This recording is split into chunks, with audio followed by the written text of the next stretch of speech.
है माहौल इस बार हरियाणा क्या लग रहा है? हरियाणा का माहौल देखिए, मैं लोकसभा की बात करूं, लोकसभा में इनको हमने हाफ किया था और अब विधानसभा में हम इनको साफ कर देंगे। ठीक है, लेकिन लोग तो कह रहे थे मुकाबला 50-50 का हो गया था, इस बार फिर बीजेपी बहुमत में है। देखिए आप पीछे का जो चुनाव उठा के देखेंगे और अब जो देखेंगे, हमारा ग्राफ कितना बड़ा है और उससे अब जनता बहुत दुखी है बीजेपी सरकार से। जनता बेसब्री से इंतजार कर रही है कि कब चुनाव हो और हम इनको बाहर का रास्ता दिखाएं।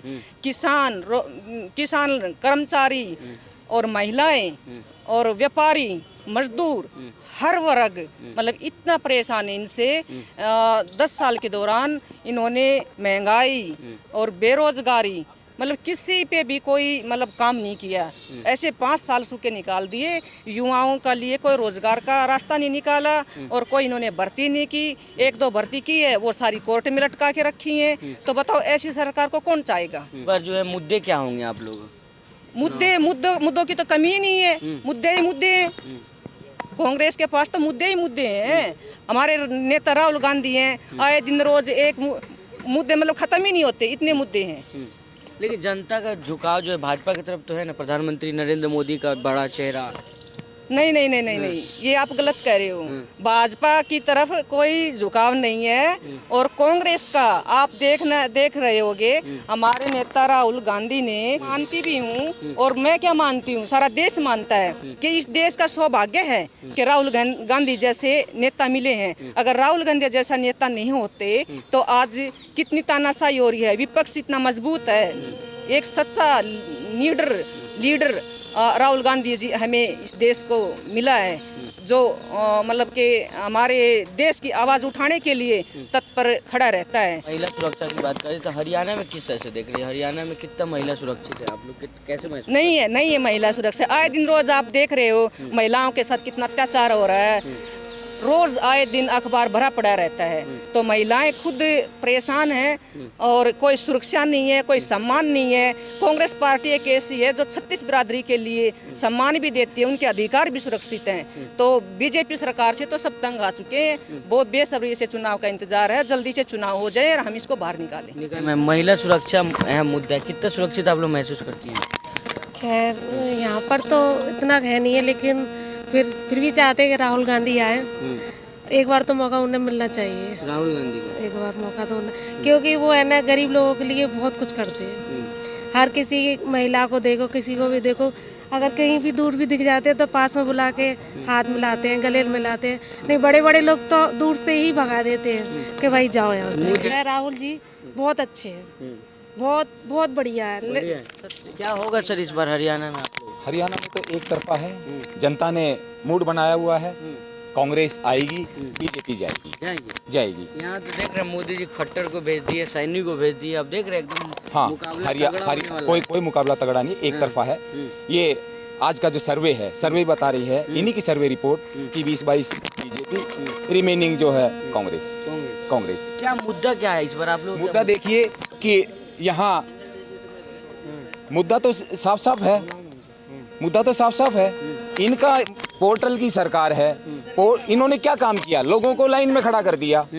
आज फैमिली आईडी बना दीजिए, उसके अंदर जो है वो करेक्शन करवाते डोलो। क्या मतलब हुआ जी? आपका पोर्टल की सरकार है, ये हरियाणा वासी स्वीकार नहीं करेंगे। बेरोजगारों के बारे में क्या बोलते हो आप? क्या रोजगार दिया आपने? ना आपने प्रदेश में दिया और ना ही आपने केंद्र में दिया। ये कैसी सरकार है?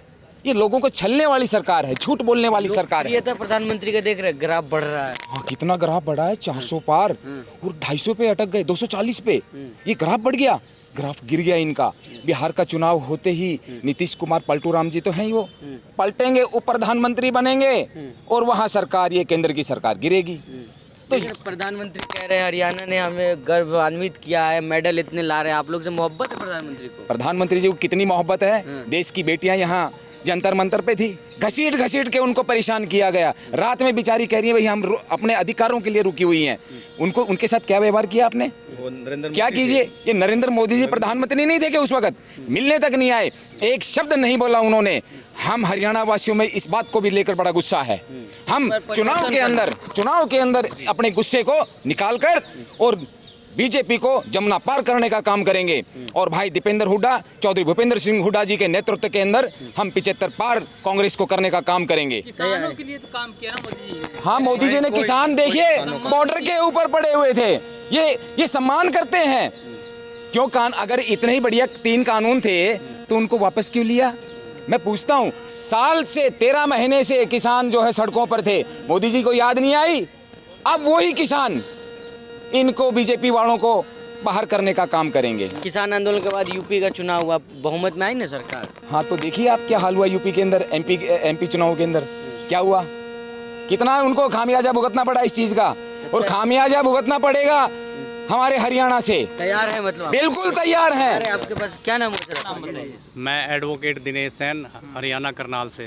सर हरियाणा में चुनाव होने वाले हैं, 4 तारीखों का ऐलान हो चुका है, कैसे तैयारी चल रही है वहाँ पर हरियाणा में, क्या मुद्दा होगा इस बार? देखिए, अभी हरियाणा में 2024 विधानसभा का बिगुल बज चुका है और कहीं ना कहीं चुनाव की डेट से पहले 20 दिन पहले चुनाव की घोषणा हो चुकी है। बीजेपी बुरी तरह से घबराई हुई है क्योंकि प्रदेश में हरियाणा में कांग्रेस की लहर चल रही है।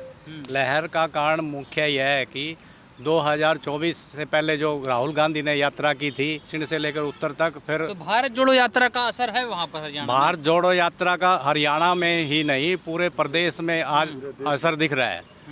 36 बिरादरी आज राहुल गांधी की ओर देख रही है और कांग्रेस की ओर देख रही है। कांग्रेस पूर्ण बहुमत लगभग 70 से 75 सीटें जीतकर एक तरफा पार्टी कांग्रेसी सरकार बनेगी। लेकिन जेपी वाले तो कह रहे हैं कि हम दो तिहाई से इस बार इतना 2 तिहाई। नहीं, वो पहले भी 400 पार का नारा लगाया था उन्होंने, हरियाणा में 75 पार का नारा लगाया था, लेकिन वो 40 तक भी घिसर के आए थे। आने वाला समय कांग्रेस का है और भारतीय जनता पार्टी जुमला पार्टी साबित हो गई है। आने वाले चुनाव में उनको मुंह की खानी पड़ेगी। और रही अति पिछड़ा वर्ग जो 35% है हरियाणा में, आज वो भी एक तरफा कांग्रेस की तरफ देख रहा है। क्यों? माननीय राहुल गांधी जी जो इस देश में जाति आधारित जनगणना की बात कर रहे हैं और आबादी के अनुपात से हिस्सेदारी की बात कर रहे हैं, इस देश में कमज़ोर पिछड़ी जातियां जिनकी हरियाणा प्रदेश में 35% आबादी है और पूरे भारत में 42% आबादी है, ये जातियां कुम्हार, लोहार, खाती, नाई, झिमर, जोगी, बैरागी, तेली, धोबी, मनियार, सुनार, भाट, गडरिया, कंबोज, चिपी, बड़बूजा, मला, निषाद, केवट, इन जातियों के नाम से जानी जाती हैं। और इन जातियों ने पहले ये 2014 से पहले जब से ये देश आज़ाद हुआ ये कांग्रेस के साथ थी, लेकिन बीच में नरेंद्र मोदी ने को भारतीय जनता पार्टी ने आगे करके, जैसे महाभारत में कौरव और पांडवों का युद्ध हो रहा था तो शिखंडी को आगे कर दिया था पितामह भीष्म के सामने, तो हमारे सामने नरेंद्र मोदी को कर दिया और कहा भाई ये पिछड़ा है। और फिर बिहार में जाकर भी बोले पिछड़ों में भी अति पिछड़ा है, हमारा समाज भोला है। हमारे समाज ने सारे ने सोची भाई हमारी पहली बार को हमारा देश का प्रधानमंत्री बनने जा रहा है।